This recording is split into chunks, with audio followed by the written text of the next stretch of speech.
नमस्कार, मैं हूं देवांजलि मोइत्रा। पश्चिम बंगाल में रविवार के दिन वो हुआ जो पिछले 70 सालों में कभी नहीं हुआ। शाम 6 बजे सीबीआई की टीम कोलकाता के पुलिस कमिश्नर राजीव कुमार को शारदा चिटफंड घोटाले से संबंधित केस में पूछताछ के लिए उनके घर पहुंची थी। दरवाजे पर तैनात गार्ड से टीम कमिश्नर से मिलने के लिए कहा तो गार्ड ने उन्हें दरवाजे पर ही रोक लिया और थोड़ी ही देर बाद कोलकाता पुलिस ने सीबीआई की टीम को हिरासत में ले लिया। ये खबर जैसे ही राष्ट्रीय मीडिया में आई, देश की सियासत में घमासान मच गया। देश के इतिहास में ऐसा कभी नहीं देखा गया था कि सीबीआई की टीम को राज्य की पुलिस ने ही हिरासत में ले लिया हो। हालांकि 3 घंटे बाद सभी अधिकारियों को छोड़ दिया गया, लेकिन सूबे की मुखिया ममता बनर्जी खुलकर कमिश्नर राजीव कुमार को बचाने के लिए मैदान में कूद पड़ी। दीदी सीधे राजीव कुमार के घर पहुंच गई। राज्य के हालात ऐसे हो गए थे कि एक तरफ तो सीबीआई के दफ्तर को सीआरपीएफ के जवानों ने घेर लिया, तो वहीं दूसरी तरफ कोलकाता पुलिस ने अपने कमिश्नर के घर को किले में तब्दील कर दिया। इस टकराव को देखकर हर किसी की सांसें थम गई थी और लड़ाई सीबीआई बनाम कोलकाता पुलिस की जगह राज्य बनाम केंद्र हो गई। ममता बनाम पीएम नरेंद्र मोदी बन गई। ममता बनर्जी ने आरोप लगाया कि केंद्र सरकार अपनी तानाशाही चलाने की कोशिश कर रही है और लोकतंत्र के संघीय ढांचे को तोड़ना चाहती है। वहीं बीजेपी का आरोप है कि दीदी राज्य में अपनी दादागिरी चला रही है। देखिए, स्थिति कहां तक पहुंच गया है, यहाँ कोई घटना का अनुसंधान इंक्वायरी भी नहीं कर सकता है CBI.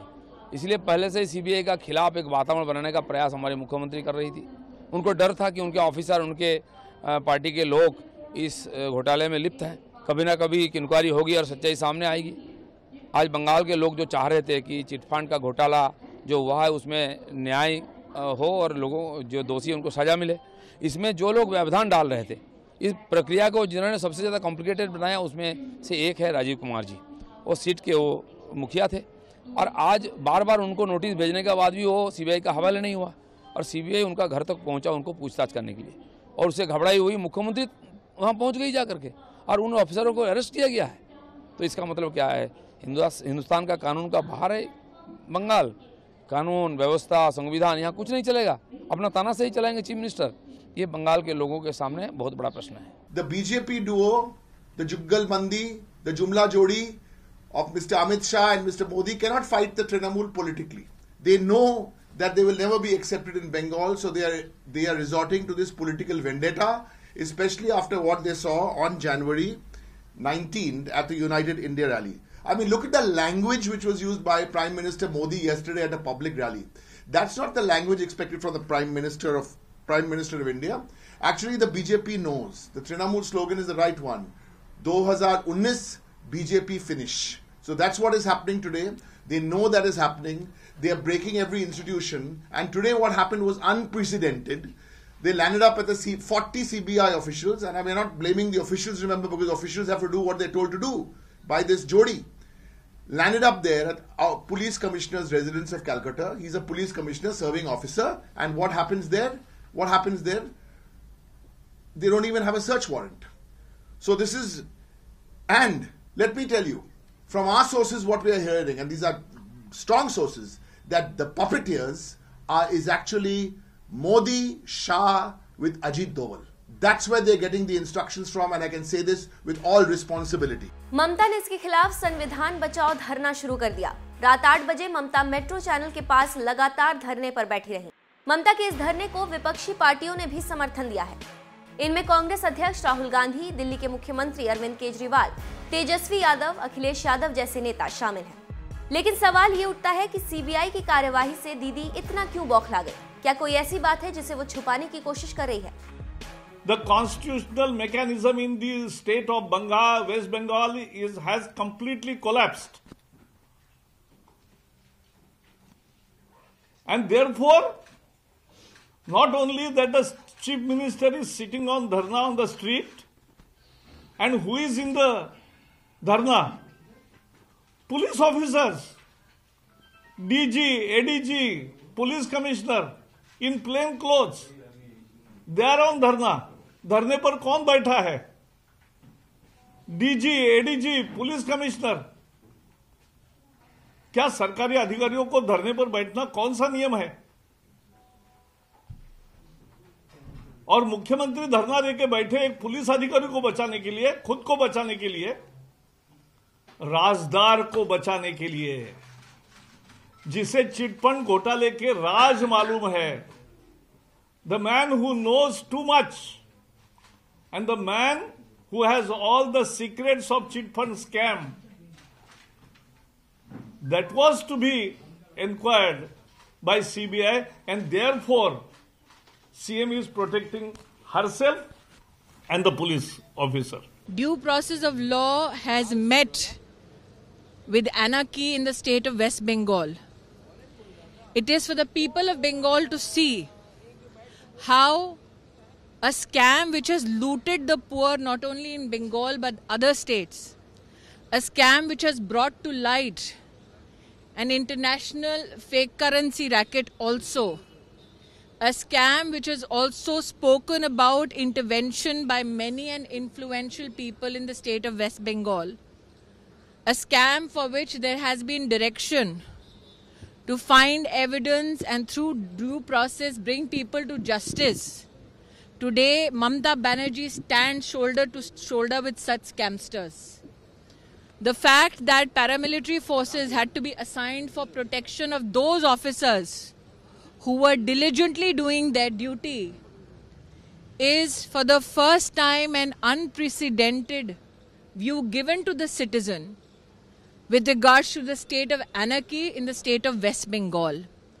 Today, the Home Minister has spoken in the House with regards to details of what transpired in the state of West Bengal.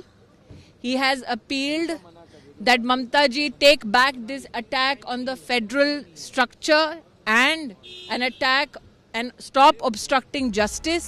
दरअसल सीबीआई साल 2013 में सामने आए शारदा चिटफंड घोटाले में राजीव कुमार से पूछताछ करना चाहती थी। शारदा चिटफंड घोटाला बंगाल का एक बड़ा आर्थिक घोटाला है। इसमें 40,000 करोड़ रुपए की हेराफेरी हुई। आरोप है कंपनी ने लोगों से पैसे ठगने के लिए लोक लुभावन वादे किए। लोगों को 34 गुना बढ़ाकर पैसे देने का वादा किया गया था। इस घोटाले में कई राजनेताओं के नाम भी सामने आए थे। दरअसल राजीव कुमार ने ही 2013 में चिटफंड घोटाले की जांच टीम का नेतृत्व किया था। उन पर आरोप है कि उन्होंने इस जांच के दौरान कुछ खास लोगों से जुड़े सबूतों के साथ छेड़छाड़ की या उन्हें गायब कर दिया। सीबीआई की टीम इसी सिलसिले में राजीव कुमार से पूछताछ करना चाहती थी। राजीव कुमार ममता बनर्जी के सबसे भरोसेमंद अधिकारी माने जाते हैं, लेकिन जिस तरह से उनसे पूछताछ के मामले पर पूरी राज्य सरकार सामने उतर आई, उससे कई सवाल उठने लाजमी हैं। आखिर वो कौन सी बात है जिसके सामने आने से टीएमसी की मुश्किलें बढ़ सकती हैं? अब ये मामला सुप्रीम कोर्ट में पहुंच गया है। सोमवार को सुनवाई करते हुए कोर्ट ने सीबीआई से सबूत मांगे हैं और कहा है कि अगर सबूत मिले तो कड़ी कार्यवाही होगी। বাংলার মাটিতে ভয় পাই না। আমি মনে করি দেশের মানুষ আমাদের সমর্থন দেবেন। আর আপনাদের আমি ন্যাশনাল চ্যানেলগুলোকে বলবো দয়া করে আমরা যেটা বলছি সত্যি কথাটা একটু বলবার চেষ্টা করবেন। কারণ গণতন্ত্রকে শেষ করতে গেলে মিডিয়াকেও কন্ট্রোল করে নিচ্ছে ওরা। গণতন্ত্রে কেউ যাতে কথা না বলতে পারে বিচার বিভাগকে কন্ট্রোল করার চেষ্টা করছে। এবং তখন থেকে ওরা কালকে প্রধানমন্ত্রীর বক্তৃতা আপনারা দেখেছেন কি ল্যাঙ্গুয়েজে উনি কথা বলেছেন। একটা প্রধানমন্ত্রীর কাছে একটা রাজ্য সরকারের সামান্য সৌজন্যতা থাকে, সমস্ত সৌজন্যতা নষ্ট করে দিয়ে এবং কালকে উনি থ্রেট করে গিয়েছিলেন। এবং 19 তারিখে আমার কাছে স্পেসিফিক খবর আছে। 19 তারিখে আমরা যখন ব্রিগেডে র্যালি করি, সেই র্যালির দিনই এখান থেকে সিবিআই অফিসারদের ডেকে নিয়ে যাওয়া হয় এবং তাদের বলা হয় যে কুছ তো করো, নাগেশ্বরকেও ডেকে পাঠানো হয় এবং এগুলো সব করা হয়েছে ভিন্ডিকটিভলি পলিটিক্যালি। 3 কোটি টাকা দিয়েছে, সে অ্যারেস্ট হয়েছে। বাবুল সুপ্রিয় তাদের মিনিস্টার অ্যারেস্ট হয়েছে। লকেট চ্যাটার্জি যাকে ফ্ল্যাট থেকে শুরু করে সোনার তাল দিয়েছে আমি শুনেছি, অ্যারেস্ট হয়েছে। বলুন আপনারা আমাকে পিসিপিএল একেবারে ফাইন্যান্স মিনিস্টারের ঘরের সামনে, যেটা আজকে দিল্লিতে বিদ্রোহ হয়েছে, এখানে তো মাত্র অল্প কিছু টাকা, আর ওখানে হচ্ছে প্রায় 50,000 কোটি টাকার ওপরের টাকা, কিচ্ছু হয়নি। সুতরাং ইচ্ছা করে ডেলিবারেটলি পলিটিক্যালি আমার সাথে পারছে না, পলিটিক্যালি আমাদের সাথে পারছে না। পলিটিক্যালি ফাইট করলে আমার কোনো ব্যাপার ছিল না। Deliberate attempt. তৃণমূল কংগ্রেসকে তো হেয় করছে, যে প্রাইম মিনিস্টারের মুখ দিয়ে এত বাজে বাজে কথা বেরোয়, তিনি কি প্রধানমন্ত্রী হওয়ার যোগ্য? ইনস্টিটিউশনগুলোকে এবার এফেক্ট করছে এবং তখন থেকে ওরা কালকে প্রধানমন্ত্রীর বক্তৃতা আপনারা দেখেছেন কি ল্যাঙ্গুয়েজে উনি কথা বলেছেন। একটা প্রধানমন্ত্রীর কাছে একটা রাজ্য সরকারের সামান্য সৌজন্যতা থাকে, সমস্ত সৌজন্যতা নষ্ট করে দিয়ে, এবং কালকে উনি থ্রেট করে গিয়েছিলেন।